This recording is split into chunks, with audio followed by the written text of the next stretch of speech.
Great. So Tara, now I wanted to ask you, like, it's something that I've been sort of thinking about since I got to know about this panel, and also an area that a lot of Canadian cities have been working at and trying to figure out, and that's the city permit program. Like, what did you do with it? How does it look like today? Where did that need come from? Like, what made you get involved with that? Yeah, so the Permit Navigator program that we have, so that came actually from residents themselves. The Commerce Department has regular interactions with folks who are in what are called business improvement districts, and there's also corridor managers that they're in contact with on a regular basis. And the Office of Licenses and Inspections also has constituents that they're meeting with on a regular basis. And this project really developed out of those, resident needs, saying, we're really confused by the permit process. It's very complicated and there's a lot of layers. We would like it to be easier, like ultimately make it easier. So ultimately, we invested in a pilot of this tool with a vendor called OpenCounter. And what the tool does is walk somebody through a decision tree to see what permits that they need. We only did a few use cases that were related to commercial corridors. So say somebody was opening a sit-down restaurant, right? Or a takeout restaurant or something like that. They would put that in the tool. There's like a drop-down list of what use cases are included.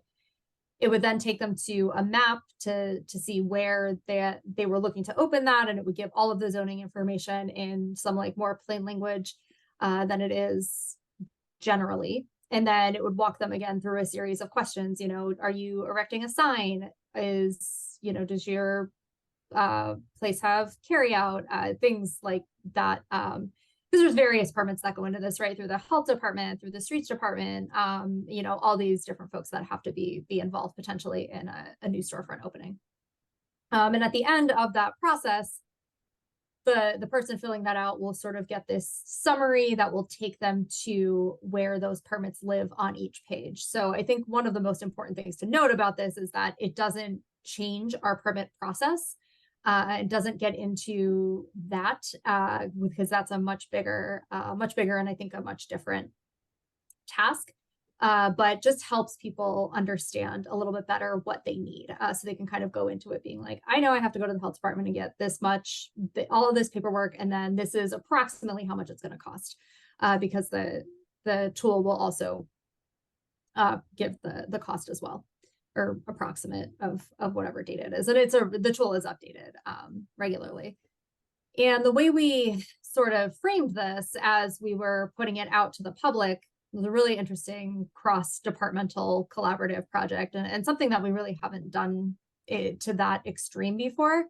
We had said, hey, we have this pilot, we're only doing these use cases, and we'd really like your feedback. And if it works, we would invest in it again and include even more permits and more residential permits and whatever else.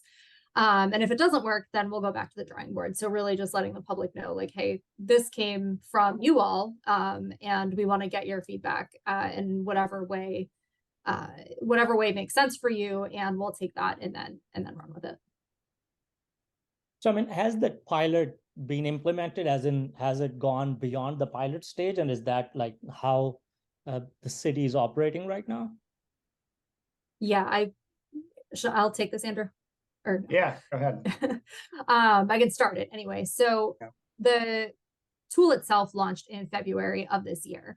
It's still active and up and running. And I think it's sort of at the stage now of, are we going to, work with the same vendor and, include the rest of the use cases, or are we going to go and try to work with a different vendor? I'm not on the Smart Cities team anymore, so I'm not totally sure what direction they're headed. But as when we did that initial launch, the business owners were quite happy in the responses and the feedback that we got.